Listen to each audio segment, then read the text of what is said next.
પીએમએમસી પ્રકારના રિલેના કાર્ય સિદ્ધાંત સમજો. તો પરમનન્ટ મેગ્નેટ મૂવિંગ કોઇલ પ્રકારના ઇન્સ્ટ્રુમેન્ટની જેવી જ રચના પરમનન્ટ મેગ્નેટ મૂવિંગ કોઇલ પ્રકારના રિલે ધરાવે છે.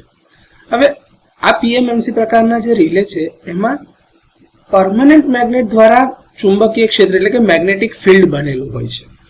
એ મેગ્નેટિક ફિલ્ડ જો તમે આકૃતિમાં જોઈ શકતા હોય તો આ તમારું પરમનન્ટ મેગ્નેટ છે, જે આ દેખાય છે, આ તમારું પરમનન્ટ મેગ્નેટ છે. અહીંયા N થી S તરફ મેગ્નેટિક ફ્લક્સ લાઇન જતી હોય એટલે કે ફિલ્ડ બનેલું હોય. આ નેચરલ મેગ્નેટ છે જે પરમનન્ટ મેગ્નેટ કહેવાય છે. હવે એના જે ચુંબકીય ક્ષેત્રમાં વચ્ચે તમને દેખાય છે આ જે તમારે છે મૂવિંગ કોઇલ અંદર મૂકવામાં આવેલી છે, એટલે કે જે વાહક છે એલ્યુમિનિયમના ફોર્મરની ઉપર કોપરના વાયરને વીંટવામાં આવે છે અને તમારી મૂવિંગ કોઇલ તૈયાર કરવામાં આવે છે. હવે આ મૂવિંગ કોઇલમાંથી જ્યારે કરંટ પસાર થતો હશે, આ કરંટ જે પસાર થાય છે એના લીધે બી એક મેગ્નેટિક ફિલ્ડ આવે છે અને આ બંને પ્રકારના ફિલ્ડ એકબીજા સાથે જ્યારે ઇન્ટરેક્શન કરે છે તો એના ઉપર એક ટોર્ક લાગે છે, એક અલગ પ્રકારનું બળ લાગે છે. આ સિદ્ધાંત ઉપર જ પીએમએમસી પ્રકારનું રિલે કાર્ય કરે છે. હવે જ્યારે રિલેને કોઇલ જે છે, જે મૂવિંગ કોઇલ, એને તમે ડાયરેક્ટ કરંટનો સપ્લાય એટલે કે ડીસી સપ્લાય આપો છો અને આથી એનર્જાઇઝ કરો છો, ત્યારે પરમનન્ટ મેગ્નેટ દ્વારા ઉત્પન્ન થતું એક યુનિફોર્મ મેગ્નેટિક ફિલ્ડ, જે સમાન ચુંબકીય ક્ષેત્ર કહી શકાય, રેડિયલી જે બધી બાજુમાં એક સરખી દિશામાં હોય. જો તમે જોતા હોય તો અહીંયા આગળ બધી દિશામાં જે લાગતું બળ હશે એ કેન્દ્રથી એક સરખા અંતર પર છે, એટલા માટે જ આને રેડિયલ મેગ્નેટિક ફિલ્ડ કહેવાય છે. એમાં મૂકવામાં આવે ત્યારે મૂવિંગ કોઇલમાંથી જે કરંટ પસાર થતો હશે એના કારણે એમાં બળ લાગે છે. હવે ચુંબકના ચુંબકીય ક્ષેત્ર અને કોઇલ દ્વારા ઉત્પન્ન થતું બીજું ફિલ્ડ, આ બંને એકબીજા સાથે ઇન્ટરેક્શન એટલે કે કોઈ પણ પ્રકારની પ્રક્રિયા અથવા તો ક્રિયા પ્રતિક્રિયા કરતા હશે, જેના કારણે મૂવિંગ કોઇલ પર એક ડિફ્લેક્ટિંગ ટોર્ક લાગે છે.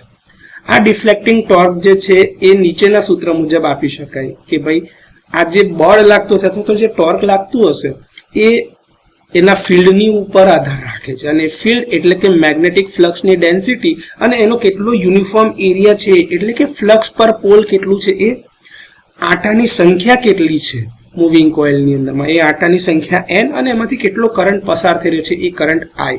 તો આ રીતે ડિફ્લેક્ટિંગ ટોર્ક જે છે એ flux into number of turns into કરંટથી આપી શકાય છે. અહીંયા B એટલે ચુંબકીય ક્ષેત્રની ફ્લક્સ ડેન્સિટી, A એટલે કે ચુંબકીય ફ્લક્સ જે તમારી કોઇલ છે એનો એરિયા, N એટલે નંબર ઓફ આટાની સંખ્યા એટલે કે કેટલા આટા છે કોઇલમાં એ, અને I એટલે એમાંથી કેટલો કરંટ પસાર થઈ રહ્યો છે એ, અને ફ્લક્સ એટલે ફાઈ એટલે ફ્લક્સ પર પોલ. હવે આ જે કોઇલ તમારી છે એને ઘર્ષણ ઓછું કરવા માટે એક સ્પિન્ડલ ઉપર માઉન્ટ કરેલ છે અને એ જ્યુએલ બેરિંગ દ્વારા લગાડવામાં આવી છે. આ જ્યુએલ બેરિંગના કારણે ઘર્ષણ ઓછું થાય છે, પણ જ્યારે આ ટોર્ક લાગે છે તો એનું મૂવમેન્ટ થઈ શકે છે, એટલે કે જ્યુએલ બેરિંગ દ્વારા એને સ્પિન્ડલ ઉપર માઉન્ટ કરવામાં આવે છે. જ્યારે ટોર્ક લાગે છે ત્યારે કોઇલ જે છે ઓછા ઘર્ષણ સાથે ફરવાનું ચાલુ કરે છે. હવે જેમ જેમ તમારી કોઇલ ફરે છે તેમ તેમ કંટ્રોલિંગ ટોર્ક ઉત્પન્ન થાય છે, જે ડિફ્લેક્ટિંગ ટોર્કનો વિરોધ કરે છે. હવે ડિફ્લેક્ટિંગ ટોર્ક અને કંટ્રોલિંગ ટોર્ક જ્યારે એકબીજાને સમાન મૂલ્યના થાય ત્યારે કોઇલ તમારી ફરવાની બંધ થઈ જાય અથવા તો અટકી જાય છે. ત્યાં સુધી તમારી કોઇલ ડિફ્લેક્શન ફોર્સની અસર હેઠળ ફરવાનું ચાલુ રાખશે. હવે જ્યારે આ કરંટ છે એ પિકઅપ વેલ્યુ કરતાં વધી જાય ત્યારે, એટલે કે પ્રીસેટ વેલ્યુ કરતાં વધે ત્યારે ટોર્કની વેલ્યુ વધી જાય છે અને એ મૂવિંગ સિસ્ટમની ઉપર જે ટોર્ક લાગે છે એની અસર હેઠળ તમારી મૂવિંગ કોઇલના કોન્ટેક્ટ ઓપન અથવા તો ક્લોઝ થશે, જેના કારણે સર્કિટ બ્રેકરની ટ્રીપ કોઇલ એનર્જાઇઝ થશે અને કંટ્રોલિંગ એક્શન લેવાશે અથવા તો ટ્રિપિંગ એક્શન લેવાશે.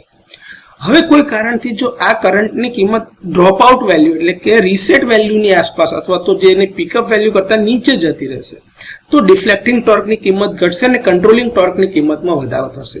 હવે એ વખતે કંટ્રોલિંગ ટોર્ક જે સ્પ્રિંગ દ્વારા આપવામાં આવે છે એ એને પાછું પોતાની મૂળ સ્થિતિમાં એટલે કે નોન ઓપરેટિંગ સ્ટેટમાં લાવવાની કોશિશ કરે છે અને રિલે નોન ઓપરેટિંગ સ્ટેટ એટલે ડી એનર્જાઇઝ થાય છે અને રિલેનો કોન્ટેક્ટ ઓપન થાય છે અને રિલે તમારી નોન ઓપરેટિંગ સ્ટેટમાં આવે છે. તો આ રીતે પરમનન્ટ મેગ્નેટ મૂવિંગ કોઇલ પ્રકારની રિલે કામ કરે.